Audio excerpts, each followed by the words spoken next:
from herbalist to author and why it was never separate? There's a question I get sometimes, and honestly, it makes me laugh a little. People want to say, how did you go from being an herbalist to being an author of historical fiction? And every time I kind of want to just say, babe, I haven't gone anywhere. I just made the container bigger. Because to me, herbalism, holistic health, rooted living, ancestral healing, and historical fiction have always been different aspects of me. They have never been separate. They may look separate from the outside. One looks like herbs, remedies, body care, nervous system support, home remedies, and learning how to live in a way that doesn't make your body feel like it's constantly at war with you. The other looks like records, forgotten families, land, inheritance, and the Mobile Creole history, court cases, buried stories, and novels like Fille and Twice Marked. But underneath all of it, it's the same root. It's all about remembering what was never supposed to be forgotten. It's about coming back to self. It's a coin. One side is healing the living body, and the other side is healing the story that feeds. The rooted living is right in the middle where the two meet. Because you can't talk about true holistic health without talking about what shaped the person. You cannot just look at a body without looking at the home. Your home is connected to your family. The family is connected to inheritance. And you can't talk about inheritance without eventually bumping into history, whether you mean to or not. And are you seeing the circle? That's where my work lives. I started with herbs, yes, because I wanted to understand how to care for the body naturally. I've always been into understanding old practical ways, the kitchen table ways, the ways people are supposed to support themselves, at least before everything got sanitized, packaged, branded, and sold back to us with fake green leaves on the label. The deeper I went into herbalism, the more I realized I wasn't learning just about plants. I was learning about memory. I started asking who used these plants, who carried the knowledge, who was dismissed for knowing, and who was called poor, backwards, uneducated, superstitious, or strange for doing the very thing that people now pay real money to relearn. That question changed everything, because herbalism is not just plant properties. It's not just this herb does that or that herb does this. It is a starting place, yes. We all love a good practical remedy. We are not out here just romantically staring at jars of dried leaves like Victorian's ghost. But herbalism is deeper than that jar. It is a relationship. It is remembering how to listen. It is remembering that healing is not found in something new. Healing is found in what your people already knew, what your body already knows, what your home has been trying to tell you, and what the land has been holding all along. And that is how I ended up in historical fiction. Not because I left herbalism, because I followed the root. I followed the root from the plant to the body, from the body to the home, which led me to family and ancestors.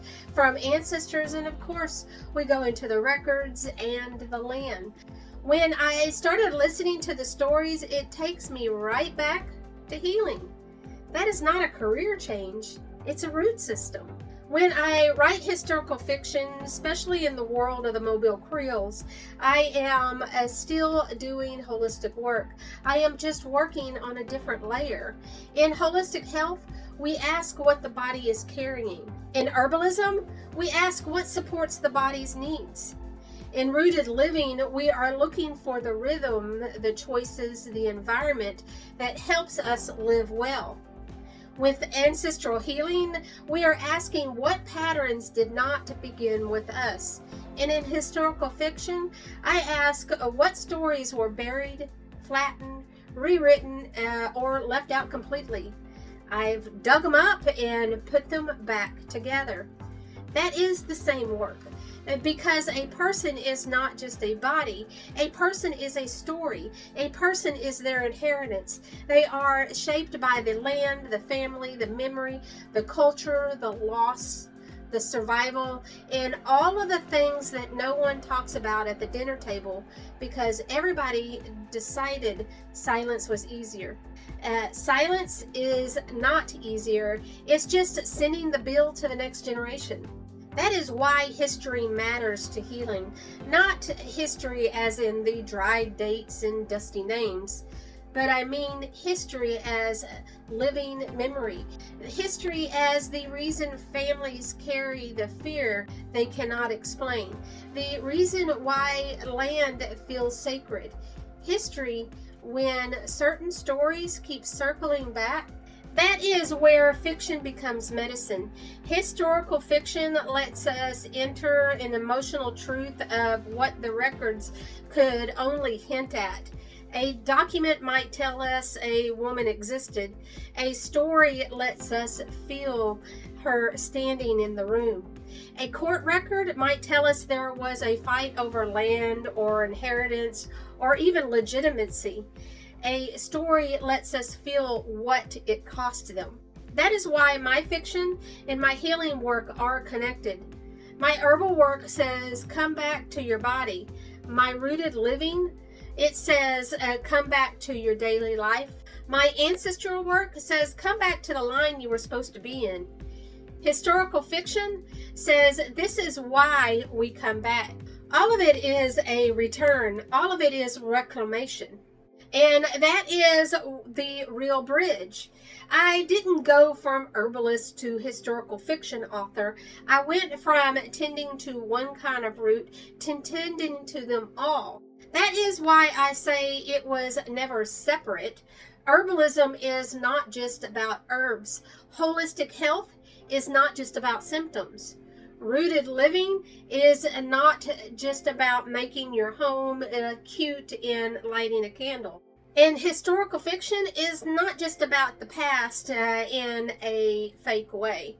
That's the same coin. One side is the practical tea, salve, food, and movement side. The other side is story, ancestral, inheritance, and the truth of our history that refuses to stay buried. At the edge of that coin is the place that holds both sides together. It is rooted living. This is where healing stops being an idea and becoming a way of life. That is why I can write twice marked and rooted remedies in the same season and not feel like I'm jumping lanes. They aren't separate lanes. They are two hands doing the same work. Twice marked is dealing with identity, inheritance, and the fight to be seen. Roots and Remedies deals with the body, environment, habits, and returning to yourself. Different books, yes, but the same root. They are both asking what happens when we reclaim what was always ours to claim.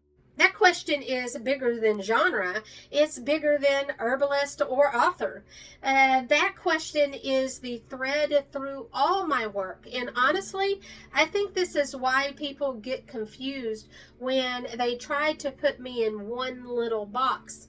Because yes, I am an herbalist, but I'm also a holistic health professional, a spiritual healer, and yes, an author. I write nonfiction and historical fiction. I write about holistic health, ancestral healing, spiritual awakening, and yes, I care about the Mobile Creole history. I talk about home, body, land, women, remedies, and stories. And no, I am not lost. I know exactly where I am. I am standing at the root. And from the root, all of those branches, they make sense. The problem is that modern culture loves separation. It wants health over here, history over there, spiritualism in a private little box, your family stories in the attic, and your body on a diet.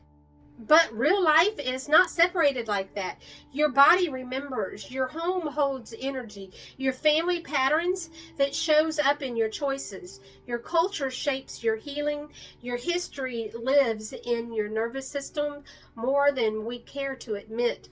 And the land holds the receipts. So when I talk about herbs, I'm talking about more than chemical actions. When I talk about fiction, I am talking about more than a story on a page. History is more than the past. And this is about wholeness. This is about the things that I keep circling. My work is about wholeness through remembering. Remembering the body, remembering the home, the land, the ancestors, stories, remedies, remembering the parts of ourselves that were never actually gone, but just buried under the noise, convenience, survival, and somebody else's version of the truth. That is why I became an author, not because I stopped being an herbalist, because the same medicine wanted another form. Some medicine comes from a jar, yes.